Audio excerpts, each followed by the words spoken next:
আসসালামু আলাইকুম। 16/8-26 জন্য এখান থেকে ছোট্ট করে একটা শর্ট দেখবো, যে শর্টটা আশা করছি আমরা রেজাল্টে অর্থাৎ 16/8-26 দেখতে পাবো। খেয়াল করুন কিভাবে হচ্ছে। প্রথমে যদি এখানে খেয়াল করেন দেখতে পারবেন এখানে একটা সেট আছে 765। আমরা সবগুলো সেটের টোটালকে বের করে নিব। 765 এর যোগফল কত আসে? 7, 7 আর 6 13, 13 আর 5 13, 14, 15, 16, 17, 18, অর্থাৎ এই সেটের একটা যোগফল পাই 8।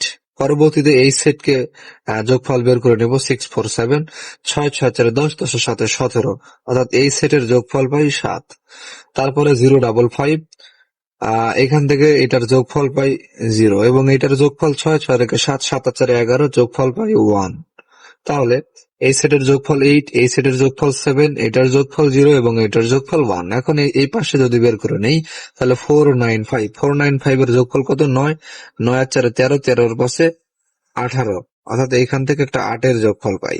তাহলে দেখেন এখানে 765 যেটার যোগফল 8 এবং এইখানে এটারও যোগফল 8। পরবর্তীতে দেখেন 214, তাহলে 4, 4 আর 2 6, 6 রেখে 7, এখান থেকে এই সেটের যোগফল পাই 7 এবং এইটা পরবর্তীতে দেখেন 764 যেটা যোগফল বের হয় 7, তাহলে এটারও যোগফল 7, এটারও যোগফল 7।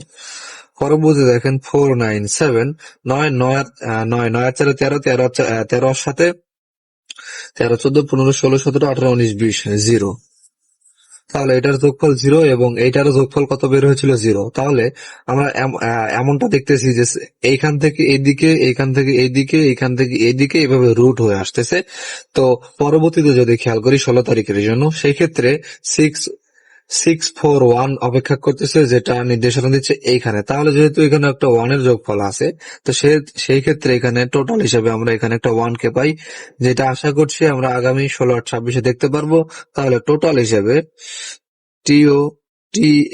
টোটাল হিসেবে আমরা একটা 1 কে কিন্তু পাই, যেটা নির্দেশনা দিচ্ছে আগামী 16/8-26 জন্য দেখতে পাবো বলে আমরা অনেকটাই আশাবাদী। তো আপনাদের কাছে 1 টোটালটা কেমন অবশ্যই কমেন্টে জানিয়ে দিবেন।